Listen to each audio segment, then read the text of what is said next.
পবিত্ৰ কাতি মাহৰ আজি শেষৰটো দেওবাৰ উদুলি মুদুলি আজি তীৰ্থনগৰী হাজোৰ হয়গ্ৰীৱ মাধৱ দেৱালয়ৰ পদূলি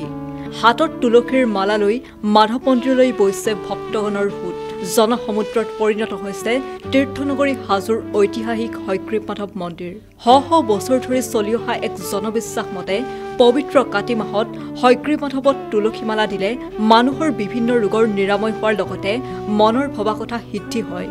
বিশেষকৈ ঋতুৰ সলনিৰ লগে লগে মানুহৰ চকুত আচিনা হলে হয়গ্ৰীৱ মাধৱত যদি তুলসী মালা দিয়াৰ কথা মনলৈ আহে তেন্তে নোহোৱা হয় আচিনা এই জনবিশ্বাসৰ আধাৰতেই শ বছৰ ধৰি হয়গ্ৰীৱ মাধৱত কাতি মাহত চলি আহিছে তুলসী মালা দিয়া পৰ্ব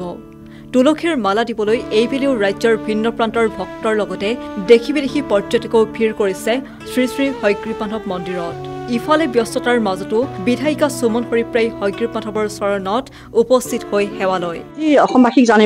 জনাবলৈ পাই মোৰ বিৰাট ভাল লাগিছে যে আমাৰ কাতি মাহত আজি আমি হয়গ্ৰীৱ মাধৱ দৰ্শন কৰিছো আৰু আপোনালোককো আজি দৰ্শন কৰাবলৈ পাইছো কাৰণ কাতি মাহত সাধাৰণতে হয়গ্ৰীৱ মাধৱ আমাৰ হাজোৰ দৰ্শন কৰিবলৈ সম ভক্ত আহে কাৰণ মান্যতা আছে যে কাতি মাহৰ পূৰ্ণিমাত তুলসী জন্ম হৈছিল গতিকে সেই তুলসী যদি আমি কাতি মাহত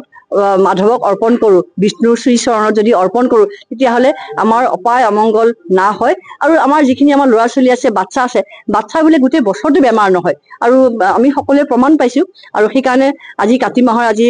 27-28 তাৰিখ গতিকে আমি আজি আহিছো আৰু এটা ডাঙৰ কথা যে হয়গ্ৰীৱ মাধৱ মন্দিৰত আপুনি দেখিছে নাই ক'ব নোৱাৰো যে আমাৰ এখন পশ্চিম ফালে এখন দুৱাৰ আছে যিখন দুৱাৰ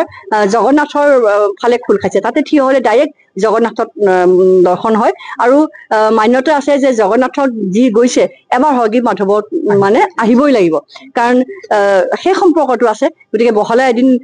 ইয়াত আহিলে আপোনালোকে গম পাব গতিকে সমূহ ভক্তপ্ৰাণ ৰাইজক আমাৰ হাজোৰ এই পুণ্য তীৰ্থ হয়গ্ৰীৱ মাধৱ মন্দিৰলৈ কাতি মাহৰ ভিতৰতে আহিবলৈ আপোনালোকক আদৰণি জনাইছো আৰু সকলো অপায় অমংগল অনিষ্ট যাতে আপোনালোকৰ পৰা আঁতৰি যাব আৰু লগতে আপোনালোকৰ যিখিনি ল'ৰা ছোৱালী আছে তেওঁলোকৰ বেমাৰ আজাৰ এই বছৰত ভালে থাকিব দৰ্শন কৰিলো কাৰণ আজিলৈকে সৰুৰ পৰাই হওক আমি ইয়াতে কাতি মাহত দৰ্শন কৰিয়ে আহিছো আৰু 30 তাৰিখে যিটো আমাৰ শেষ হ'ব 30 তাৰিখলৈকে এতিয়া অপাৰ ভক্ত আহিছে অগণন যাত্ৰী আহিছে আৰু এতিয়া আপোনালোকে অসুবিধাও নাপায় সকলো ধৰণৰ সা সুবিধা আপোনালোকে থকা খোৱা দিনত আৰাম কৰা ইয়াতে ব্যৱস্থা আছে আৰু আমাৰ আপোনালোকে জানে আমাৰ মুখ্যমন্ত্ৰী মহোদয় গোটেই তেওঁৰ পৰিয়াল গোটেই সকলো ইয়াতে আমাৰ হয়গ্ৰীৱ মাধৱ মন্দিৰলৈ আহি থাকে বিৰাট বিশ্বাস আছে আমাৰ হয়গ্ৰীৱ মাধৱৰ হাজোৰ পৰা Bhrigu Das news desk report